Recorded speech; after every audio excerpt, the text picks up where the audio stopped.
शरीर में होए तो कोई मरे ही ना,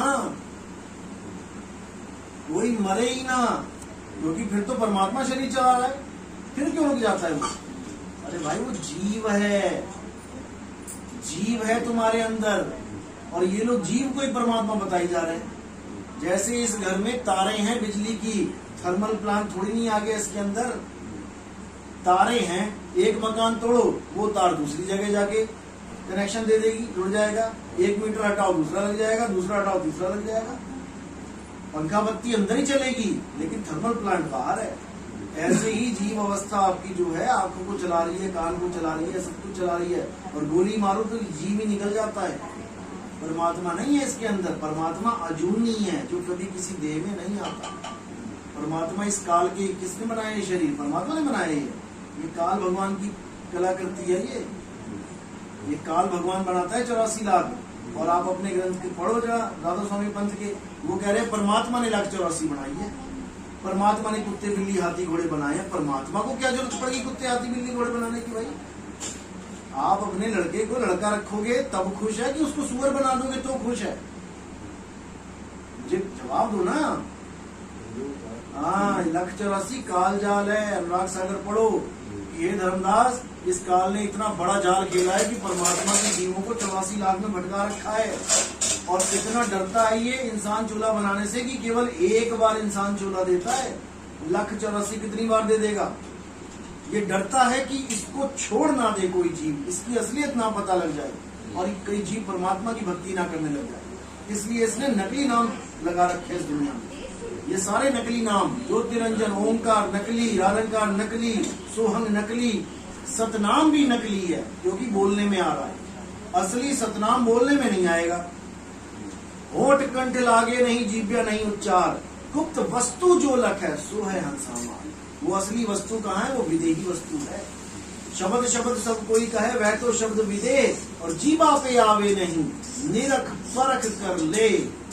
अपने गुरु से कब लेना है? पहले निरख परख लो कि बोलने वाला नाम तो नहीं दे दिया मुझे लगी है प्यास, कहीं मुझे पानी पानी जपवा तो नहीं दिया, सारी उम्र पानी पानी जपता रहूं, सारी उम्र में सतनाम सतनाम सतनाम जपता रहूं। अरे सतनाम तो गुरु भेद बताता है, वो है क्या, ना कि जपवाता है। अगर तुम्हारे कान खराब हो, तुम्हें सुनता ना हो, लेके दिखा दो व्यास में नाम, लेके दिखा दो किसी और महात्मा के पास नाम, लेके दिखा दो किसी पंडित जी से नाम, क्योंकि ये सारे नाम इसकी वजह से तुम रट रहे हो, समझ रहे हो।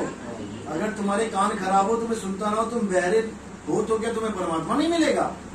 कि तुम 5 नाम नहीं ले पाओगे तो तुम्हें परमात्मा नहीं मिलेगा। अखा वाजो वेखना बिन कन्ना सुनना, बिना कानों के सतनाम सुनाई देता है, लेकिन उसका भेद मिले तो उसके लिए कान बंद नहीं करने पड़ते हैं, बिल्कुल भी नहीं। तो ये सारा तब समझ में आएगा जब सत्संग सुनो। आप सत्संग सुनो, कैद कबीर सुनोगे, साधु पे सत्संग सुनो। आप 1 नंबर से स्टार्ट कर दो, 50 तक छोड़ो, 20 तक आते आते आप खुद कह दोगे कि भाई मुझे उस पंथ से निकाल दो। लेकिन जब तक असली रास्ता नहीं पता होता, बंदा चल रहा होता है। रायपुर आने के लिए 2 सड़कें थी, आना इस पे था, चले इस पे गए, तो चल रही है गाड़ी, चलेगी। लोग जा रहे हैं, गलत रास्ते पे भी जा रहे हैं और बड़े आराम से जा रहे हैं, लेकिन जब पता लग जाता है कि रास्ता गलत है, ब्रेक लग जाती है, वहीं पे वापस घूम के आना पड़ेगा। इसलिए कबीर साहब का जो मूल ज्ञान है वो बड़े बड़े पंथों की ब्रेक लगा देता है। जो ये अंधी भेड़ की तरह सब चले जा रहे हैं एक दूसरे के पीछे। सतनाम समझने की चीज है, सतनाम जपने की चीज नहीं है। तुम्हें जपवा दिया है, सतगुरु सोई सतनाम बतावे, बाकी गुरु कोई काम ना आवे। अब इस दोहे में सारे अधूरे गुरु पढ़ ले इस दोहे को। अच्छा, सतनाम दे के सतगुरु बना जाता है, लो हम भी दे देते हैं सतनाम, आओ बैठो बेटा जपो सतनाम, सारे सतगुरु बन गए। सतगुरु सोई सतनाम बतावे, यानी कोई आया मेरे पास, भैया मुझे पानी चाहिए, अब मैं पानी के बारे में बताऊंगा उसे, ना कि उसे पानी पानी जपवा दूंगा। उसको मैं बोलूंगा जहां भी तू खड़ा है नीचे खोदना शुरू कर दे और तुझे नीचे पानी मिल जाएगा। अब वो जब खुदाई करेगा, एक बार भी जपना नहीं पड़ेगा उसे कि पानी पानी जपूं मैं, एक बार भी नहीं जपना पड़ेगा, क्योंकि वो नाम है जप में, नाम है तप में। कबीर साहब कहते हैं जप तप तो ये तो कालजाल है, इसी जप तप से तो छुड़वाने आया हूं तुम्हें मैं। और इन संतों ने, कबीर पंथियों ने फिर से जब तक करवा दिया, फिर से मूर्ति पूजा में उलझा दिया। अरे मूर्ति पूजा ही तो छुड़वाने आ गए वो। पातर पूजे हरि मिले तो मैं पूछूं पहाड़, और तुमने कबीर साहब की पत्थर पूजवा दिए। हद कर दी इन लोगों ने। जो असली सतनाम है उसकी वजह से तुम्हारी बॉडी काम कर रही है, जो असली थर्मल प्लांट है उसकी वजह से ये मकान में बत्ती जल रही है, लेकिन सतनाम नहीं आ गया तुम्हारे शरीर के अंदर, वो थर्मल प्लांट नहीं आ गया तुम्हारे घर के अंदर। एक तार आई है वहां से, केवल कहां से आ रही है तार? अगर आपको ये जानना है कि थर्मल प्लांट कहाँ है हमारे शहर में, हमारे देश में, नहीं भी आपने कभी देखा हो, इस तार को देखते देखते देखते चले जाओ। केवल घर के स्विच वाली तार को पकड़ते चले जाओ, कहाँ कहाँ से जा रही है, तुम थर्मल प्लांट में पहुंच जाओगे जाके। आपने समुद्र नहीं देखा, रास्ता नहीं जानते, केवल एक नदी पकड़ लो कोई भी जो 12 महीने बहती है, और उस नदी के साथ साथ साथ साथ चलते चले जाओ, कहाँ जाके गिरोगे? समुद्र में। इसी तरह वो तार क्या है? वो सूरत है, वो सूरत की तार है। उस सूरत को शब्द में लगाना है। वो शब्द कहाँ है? वो देही से परे है। सूरत कहाँ है? देही के अंदर।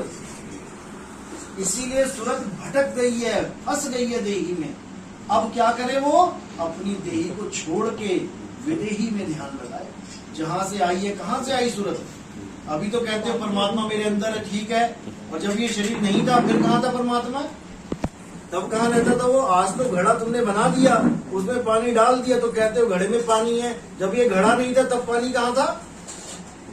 समुद्र में था, नदी में था, कुएं में था। वहां से तुम उठा के ले आए एक घड़ा, और तुम कह रहे हो घड़े में पानी है। घड़े में पानी का अंश है, नदी नहीं है घड़े में। इसी प्रकार सूरत आई है शरीर में। सूरत फंसी संसार में, तासे पड़ गई दूर। और सूरत बांध स्थिर करो, कहाँ स्थिर करो? जहां से वो आई है। समझ रहे हो? ये गिलास में जो पानी पड़े हैं ये बिछड़ गए अपने मूल से। इसका मूल कहाँ है? नदी में। इसको सीधे नदी का एड्रेस मिल जाए, इसको नाली में फेंक दो पानी को, ये नाली में बहता बहता बहता बहता अपने आप ही नदी में पहुंच जाएगा। तो कहने का मतलब ये है कि कोई नाम नहीं जपना है, नाम जपना ही नहीं है, क्योंकि नाम जपना और नाम जपवाना दोनों इंद्री के विषय हैं, और परमात्मा का नाम इंद्रियतीत है, इंद्रियों से परे है। और जिस गुरु का लोग ध्यान लगाते हैं कि मेरा गुरु मुझे अंत समय में लेने आएगा, अरे तुम आंखें वाले हो, आंख वाले हो, तुमने गुरु को देख लिया कि गुरु जी मुझे लेने आएंगे, कैसे हैं, गोरे हैं, काले हैं, लंबे हैं, चौड़े हैं, बूढ़े हैं, जवान है। और जो अंधा है, जो अंधा है वो किस गुरु की आस लगाए कि मेरा गुरु मुझे लेने आएगा? उसके लिए तो काला अक्षर भैंस बराबर, उसके लिए तो सारा कुछ काला ही है। आंखें बंद करो, हो गया सब काला, अब कौन आएगा लेने? लेकिन कबीर साहब क्या कह रहे हैं कि भाई ये काल आता है लेने, गुरु रूप में आता है। जब सावन सिंह महाराज की हड्डी टूट गई, तब वो जब बिस्तर पे लेटे थे और डॉक्टर ने कहा कि तुम्हें तो खरोड़े खाने पड़ेंगे, बकरे की टांग खानी पड़ेगी, रस पीना पड़ेगा। उन्होंने कहा भाई मैं सत्संगी बंदा हूं, मैं ये सब नहीं खा सकता।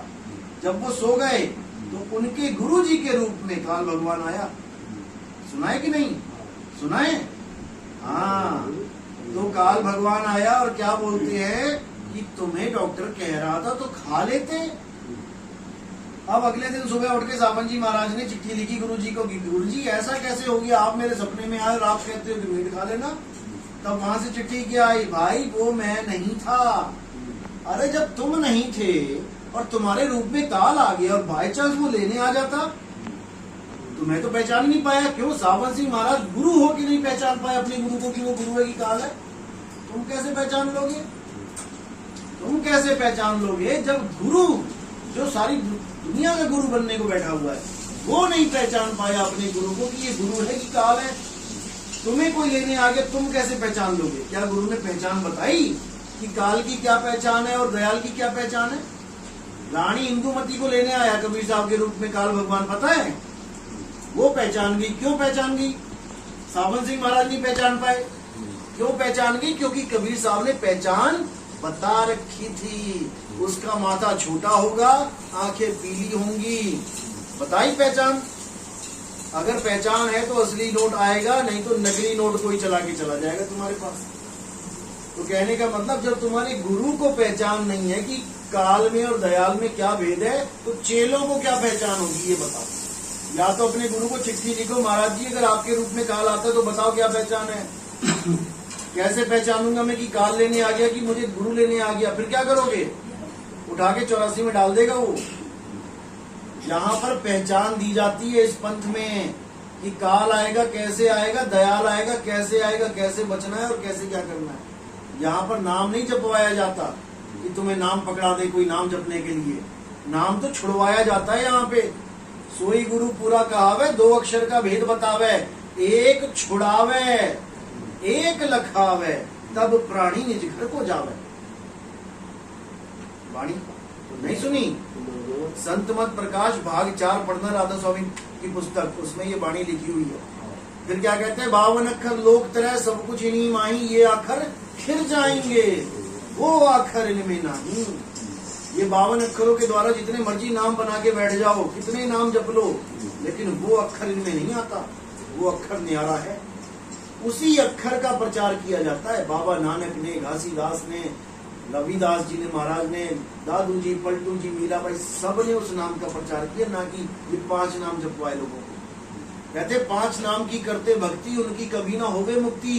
5 नाम की आशा में ये सर्वस्व मूल गवाया, सब कुछ बर्बाद कर लिया 5 नाम में, लेकिन मुक्ति नहीं मिली किसी।